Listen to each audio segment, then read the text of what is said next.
ঝাঁকি দাও, খেজুর পরবো। বলে আল্লাহ পরবো তো? বলে হা। গোড়া ধরে ঝাঁকি মারা তোমার কাজ, আর আসমান থেকে খেজুর ফালানোর দায়িত্ব আমি আল্লাহ নিয়ে নিলাম। খেজুর পড়লো, পরে তো পরে দূরে পড়ে না, মারিয়াম কাছাকাছি পড়ে। খেজুর পাইলেন, পানি পাইলেন, খাওয়ান পাইলেন, বাচ্চা হয়ে গেল। ফুটফুটে বাচ্চা দেখে মনটা খুব খুশি। আহ, বাচ্চা তো হয়ে গেছে, আর কোনো চিন্তা নাই। কিন্তু এই বাচ্চাটা কোলে নিয়ে লোকালয়ে যাব কেমনে? মানুষ কি বলবে? মালিক বলে চিন্তা করো না, বাচ্চাটা কোলে রাখো, ওই বাচ্চাটা তোমার পক্ষে সাক্ষী দিবে। বলেন সুবহানাল্লাহ। মারিয়াম জিজ্ঞেস করে, মালিক রে, একদিনের বাচ্চা কি কথা বলতে পারে রে?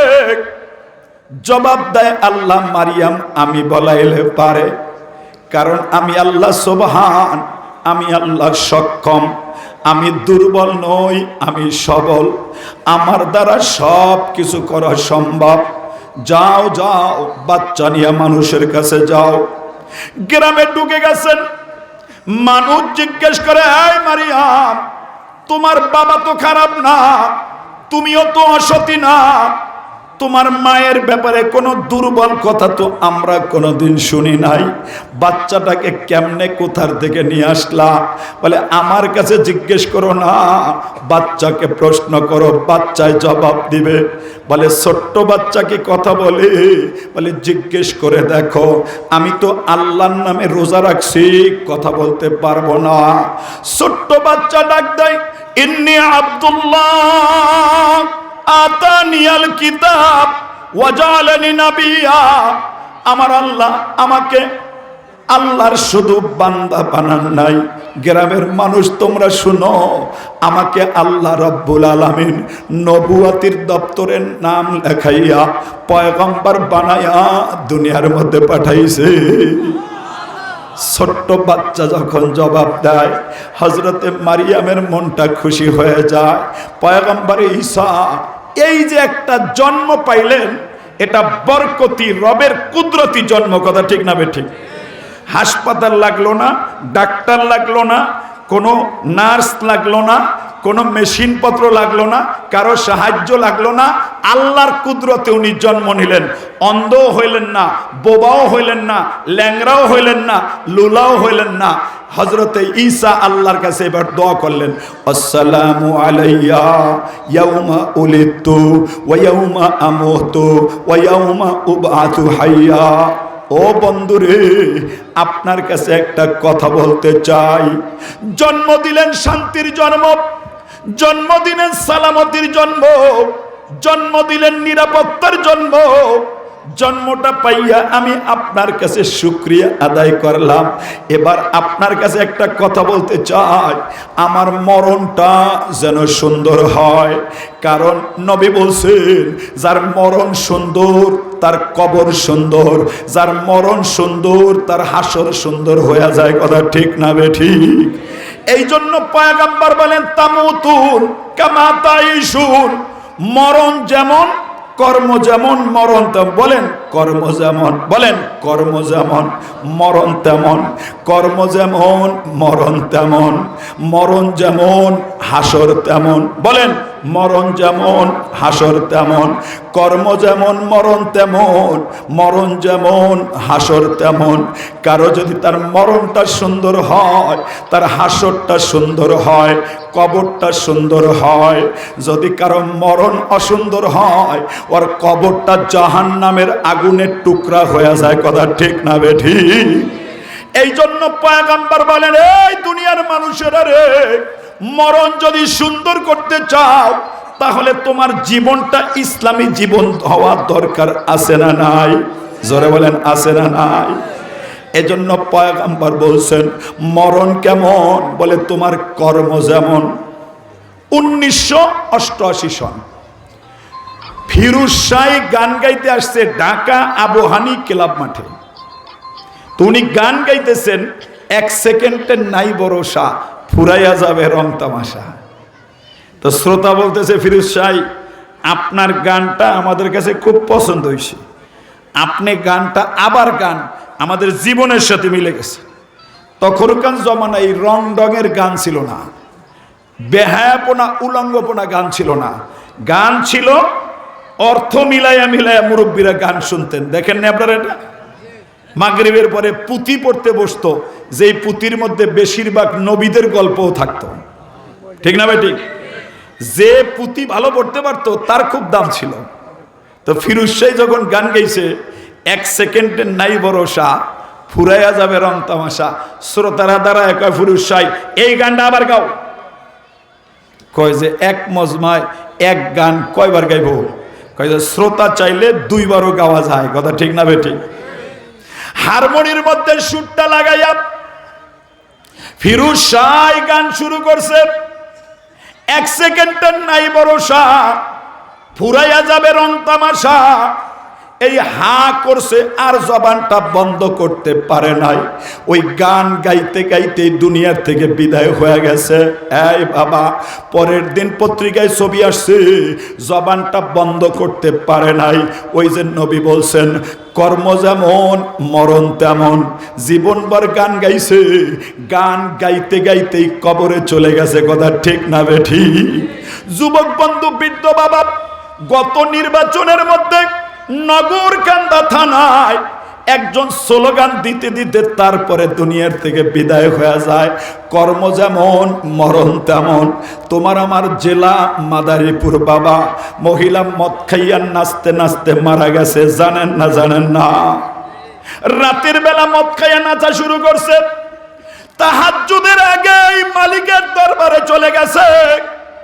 জীবনভর মদ খাইছে, মদ খাইতে খাইতে তার মরণ হয়ে গেছে। কর্ম যেমন মরণ তেমন বাবা। আবার এমনও আল্লাহর বান্দা আছে, যেই আল্লাহর বান্দা ও বাবা জিকির করতে করতে মারা যায়, সেজদায় বইয়া মারা যায়, হাদিস পড়াইতে পড়াইতে মারা যায়। এই নগদে হুজুর বলতেছেন, বাবা সেজদায় গেছে আর সেজদার থেকে উঠে নাই। ওই যে কর্ম যেমন মরণ তেমন। এই যে কয়দিন আগে একজন নেতা মারা গেল, 4,000 কোটি টাকা ঋণের বোঝা লইয়া কবরে গেছে। এই বাবা, জীবনভর মানুষকে ঠকাইছে, ওই ঠকের বোঝা মাথায় লইয়া আল্লাহ তারে কবরে নিয়ে গেছে, কথা ঠিক না বে ঠিক? এই ঋণের বোঝা কেউ পরিশোধ করবে না, আর মালিকের কাছে হাসর ভালো পাওয়ার আশা করতে পারে না। ওই যে পয়গম্বর বলেন, কর্ম যেমন মরণ তেমন, কর্ম যেমন মরণ তেমন। ওই মরণ যদি সুন্দর করতে হয়, হায়াতের জিন্দেগি সুন্দর দরকার আছে না? না। জীবনে যে যত ভালো কাজ করবা, ওই ভালো কাজ করতে করতে মালিকের দরবারে যাবি রে বাবা। এই জন্য পয়গম্বরের কাছে ঈসা নবীর দরখাস্ত, মালিক রে, জন্ম সুন্দর দিছেন, ল্যাংরা বানান নাই, লুলা বানান নাই, অন্ধ বানান নাই, নিরাপত্তার জন্ম দিলেন, শান্তির জন্ম দিলেন। আল্লাহ আপনার কাছে একটা দরখাস্ত করি, ওয়াসসালামু ইয়াউমা উলিদতু ওয়া ইয়াউমা আমুতু। মরণটা সুন্দর দিয়েন, সুন্দর মরণ চাই, শান্তি আর নিরাপত্তার মরণ চাই, যেন আমার হাসরটা শান্তির হাসর হয়ে যায়। আমল নামা যেন ডান হাতে হয়, আপনার কাছে যেন দামি হয়ে যায় রে আল্লাহ। এজন্য আমার জীবনে 2টা দরখাস্ত আপনার কাছে করলাম, মরণ সুন্দর চাই, হাসর সুন্দর চাই। ওই মরণ আর হাসর সুন্দর করার জন্য নিজের জীবনে আমল দরকার আছে না নাই? এই জন্য পয়গম্বর ঈসা নবী কি আমাদের নবীর আগের না পরের? কথা কয় না, আগের না পরে? কত আগের বলেন তো? কম পক্ষে 500-600 বছর আগের, কথা ঠিক না বেঠি? ঈসা নবী যে এই কথাটা আল্লাহরে কইছে, এটা কি আমগো নবী জানতো? কথা কয় না, জানতো?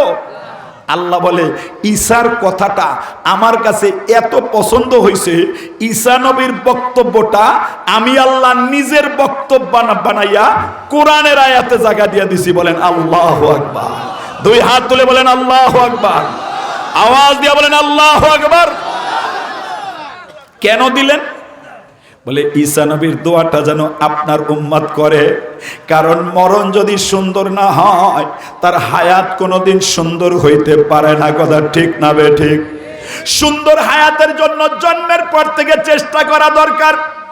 ও পর্দার আড়ালের মায়েরা, এই যুবক বন্ধু, বৃদ্ধ বাবা, আপনাদেরকে এই আয়াত থেকে আল্লাহ একটা সবক পড়াইতেছেন। সবক কি? সবক বলে তোর বাচ্চা যখন জন্ম নিবে তখন আল্লাহর কাছে দোয়া করবা, আল্লাহ ল্যাংরা বানায়ও না, লুলা বানায়ও না, অন্ধ বানায়ও না, বোবা বানায়ও না, বাচ্চাটাকে নিরাপত্তার জন্ম দাও, যেন হাসপাতাল যাইতে না হয়, সিজার করতে না হয়।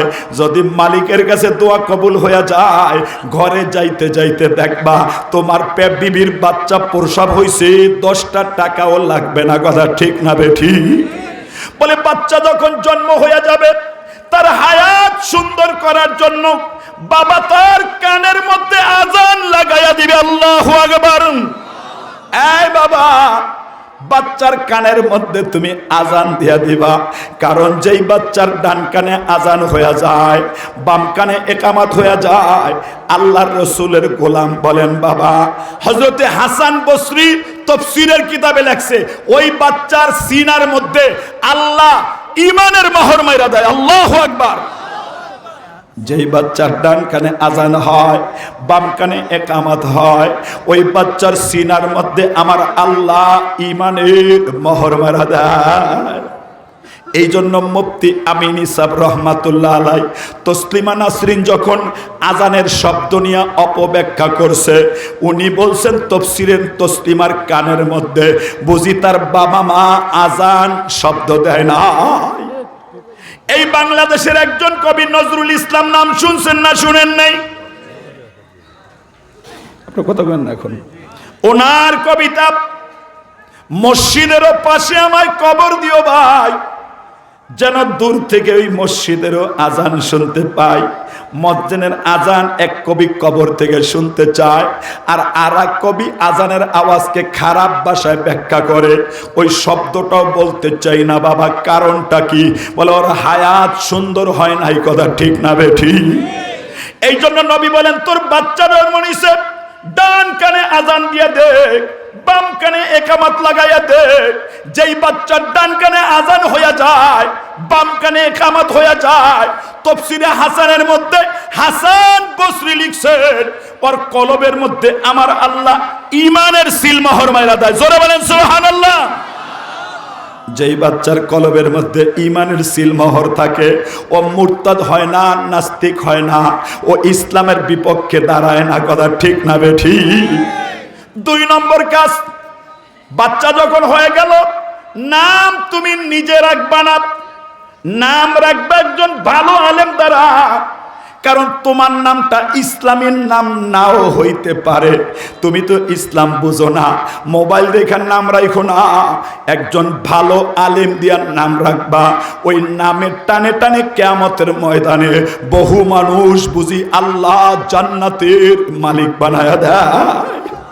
এই জন্য হাসান বসরির বাবা ওমরের কাছে চলে গেছেন, এই ফারুকে আজম রে, দুনিয়ায় নবী নাই, আবু বকর নাই, আপনি নবীর সাহাবী, বাচ্চাটা আপনার কোলের মধ্যে দিলাম, ওগো সরকারের সাহাবী, আপনি দয়া করে আমার বাচ্চার নাম রাইখা দেন, আর মুখের লালা দিয়া তার খানাটা শুরু করে দেন, যেন আমার বাচ্চার মুখটা বরকতওয়ালা হয়ে যায়। ওমরে ফারুককে বলতেছেন, আমি একটা ফ্যামিলির সাথে খুব জড়িত। এই ফ্যামিলি বাংলাদেশের অন্যতম ফ্যামিলি, বাংলাদেশের প্রথম সেনাপ্রধান KM শফিউল্লাহ, স্বাধীন হওয়ার পরে প্রথম সেনাপ্রধান, ওনার চাচাতো ভাই, একজনের নাম রহমাতুল্লাহ, মাওলানা গোলাম হোসেন সাহেব দেখছে, আর একজনের নাম বরকতুল্লাহ, আর একজন আহসানুল্লাহ, আর একজন ওবায়দুল্লাহ, আর একজন হামিদুল্লাহ। তা আমি বললাম যে ভাই, আপনাকে প্রত্যেকের নাম এত সুন্দর কি করে? আপনারা তো একেবারে গুলশান বনানীর প্রাণ কেন্দ্রে থাকেন, আপনাদের নাম তো, আপনারা সব আমেরিকার সিটিজেনশিপ পাইছেন, ওখানেই থাকেন, ওখানেও বাড়ি আছে, কিন্তু নামের মধ্যে আল্লাহর নামটা কেমনে এলো? কয় হুজুর, আমার বাবা নারিন্দা পিসাবের মুরিদা ছিল। যখনই আমরা জন্ম নিতাম তো বাবা নারিন্দা পিসাবরে গাড়ি দিয়ে আমাদের বাসায় নিয়ে যেত, বলতো হুজুর আমার বাচ্চার নামটা রেখে দেন, যেন আমার বাচ্চাটা ভালো হয়ে যায়। কারণ যার সন্তান ভালো হয় ওর হায়াত ভালো হয়, হায়াতটা ভালো হইলে বাবা মায়ের কবরের নাজাতের ওসিলা হয়ে যায়। এই জন্য নাম এমন একটা ইম্পর্টেন্ট জিনিস। হযরতে জাকারিয়া আল্লাহর কাছে দোয়া করলেন, আল্লাহ আমার একটা সন্তান দরকার। হযরতে জাকারিয়া দোয়ার সাথে সাথে আল্লাহ বললেন, ও জাকারিয়া ইন্নী নুবাশশিরুকা বিগোলাম ইসমুহু ইয়াহইয়া, একটা সন্তান আমাকে তোমাকে দিলাম, কিন্তু নাম রাখার মাতুব্বারি তোমারে দিলাম না, নাম রাখলাম আমি আল্লাহ, নাম তার ইয়াহইয়া। সন্তান দিলেন আল্লাহ, নামও রাখলেন আল্লাহ। এই বাবা, নাম রাখা একটা খেলনা ব্যাপার না। নাটক দেখো, সিনেমা দেখো, মূর্তির ছবি দেখো, ঘরে বসে সিরিয়াল দেখো, ওই নায়িকার নামের সাথে যদি তোমার মেয়ের নামটা মিলাইয়া দাও, ওই মেয়েটা কোনোদিন ভালো হইতে পারে না। কথা ঠিক না বেঠি? এই জন্য পয়গম্বর বলেন, ভালো একটা নাম নির্বাচন করবা। হাসান বসরি যাইয়া বলে, ও সরকারের আশেক রে, আমার বাচ্চার নামটা রেখে দেন। হাসান বসরি যখন এই কথা বলছেন, হাসান বসরির বাবা হযরতে ওমর হাসান বসরিকে কোলের মধ্যে নিলেন। হাসান বসরি কত বড় আলেম তোমরা চিন্তা করতে পারবা না। মারেফতের কোন সনদ, মারেফতের কোন সনদ হাসান বসরি ছাড়া নবী পর্যন্ত যায় না। চিশতিয়া, সাবরিয়া, কাদরিয়া, নকশাবন্দিয়া, যত তরিকায় মারেফতের লাইনে মানুষ মেহনত করে, সকলের পীর হাসান বসরি। আর হাসান বসরি মারেফত শিখছেন হযরতে আলীর কাছে, হযরতে আলী মারেফত শিখছেন মুহাম্মাদুর রাসূলুল্লাহর কাছে। হযরতে ওমর হাসান বসরিকে দেখে বলেন, সাম্মুহু হাসানান, এই গোলাম ওর নামটা হাসান রাখো, ফাইন্নাহু হাসানুল ওয়াজহি, ওর চেহারাটা সুন্দর। হাসান নামের অর্থটাও সুন্দর, চেহারাটাও সুন্দর। যাও যাও, ওর নাম রাখবা হাসান, ফাইন্নাহু হাসানুল ওয়াজহি, কারণ চেহারাটা সুন্দর। নবীর নাতির নাম হাসান, ওর নাম রাখলাম হাসান। আল্লাহ যখন হাসরের ময়দানে নবীর নাতিরে ডাক দিবে, তখন ওই হাসান নামের ওসিলায় হইতে পারে তোমার বাচ্চাটাও নেককারের কাতায় নাম লেখাইয়া ফেলাইবে। 7 দিন পার হয়ে যাবে, আকিকা লাগাইয়া দিবে। আকিকা 10,000 টাকা খরচ করে বিবাহ বার্ষিকী পালন করে, ছেলের জন্মদিন পালন করে, 2টা ছাগল কিনা আকিকা দেয় না। এরকম বাবা এই মজমায়ও থাকতে পারে। কথা ঠিক না বেটি? আছে না নাই? এই বাবা, আকিকা একটা সুন্নাত।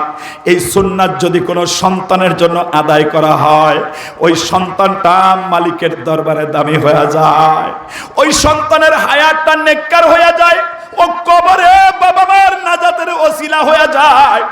এজন্য হযরতে বাইজিদ বুস্তামির আম্মা সন্তানটাকে কোলের মধ্যে লইয়া বাড়ির থেকে বের হয়ে গেছে। বাইজিদের একটু বয়স হয়, মাদ্রাসার চত্বরে নিয়ে বলে, বাইজিদ রে, এই যে তোর ঘর, এইটা তোর বাড়ি, আর বাড়ি যাইবি না।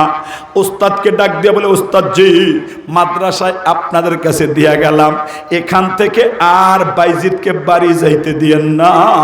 বাইজিদ যখন আলেম হবে, হাফেজ হবে, মুফতি মুহাদ্দিস হইয়া রবের কাছে দামি হবে, এরপরে বাইজিদ বাড়ি যাবে, যেন আমি কবরে যাওয়ার পর বাইজিদের নেক কাজ আমার নাজাতের ওসিলা হয়ে যায়। বাইজিদ বুস্তামি পড়া শুরু করে দিলেন। উস্তাদ ডাক দিয়ে বলে, বাইজিদ তুমি পড়ো।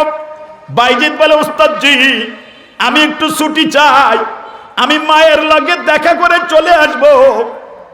উস্তাদ বলে, তোমার মা তো বলছে কোনো ছুটি দেওয়া যাব না, কেমনে তুমি এই কথাটা বললা? বলে, উস্তাদ মাকে দেখতে মন চায়, আমাকে একটু ছুটি দিবেননি? উস্তাদ বলে, যা বাইজি যা, একটা কাজ তুই কর। এই যে একটা পড়ার সীমানা দিলাম, পড়ার সীমানা, মনে করেন বাবা 10টা কিতাব আইনা বলছে 5টা যদি মুখস্থ করতে পারো, অথবা কোরআন শরীফ আইনা বলে যদি 10 পারা মুখস্থ করতে পারো, তাহলে তুমি ছুটি পাইবা।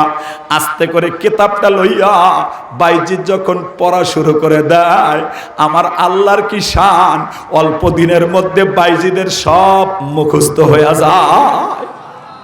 বাইজিদের পড়ালেখা মুখস্থ। ওস্তাদের কাছে বলে, ওস্তাদজি এই যে আপনার কাছে পড়া দিলাম, ওই ওস্তাদ প্রশ্ন করেন, যদি জিততে পারি তাহলে আপনি আমাকে বাড়ি যাওয়ার ছুটি দিবেন, ওয়াদা করছেন, আর যদি হাইরা যায় তাহলে ছুটি দিয়েন না। যত প্রশ্ন করে উত্তর দেয়। উস্তাদ বলে, বাইজিদরে আটকাইয়া গেলাম, এই রাতের বেলা ছুটি দিলাম, মাকে দেইখা সকালে মাদ্রাসায় চলে আসবা, দেরি কিন্তু করবা না। বাইজিদ বোস্তামি বাড়ি যায়, দরজার মধ্যে টোকা দেয়, মা আমি তোমার বাইজিদ আসছি রে মা। ও মা আমি তোমার বাইজিদ। ভিতর থেকে মা জবাব দেয়, তুমি আমার বাইজিদ না, আমি তোমার মা না। যেই বাইজিদকে আমি পেটে ধরছি ওই বাইজিদ তো মায়ের কথার অবাধ্য হইতে পারে না। ওই বাইজিদ তো মাদ্রাসায় আছে, আলেম না হইয়া আমার কাছে আসবে না। আমি তোমার মা না, তুমি আমার সন্তান না, এখান থেকে চলে যাও, ভুল বাড়িতে আসছো, তোমার বাড়ি অন্যটা। বাইজিদের মা চোখের পানি ফেলে, কিন্তু সন্তানকে বুঝতে দেয় না।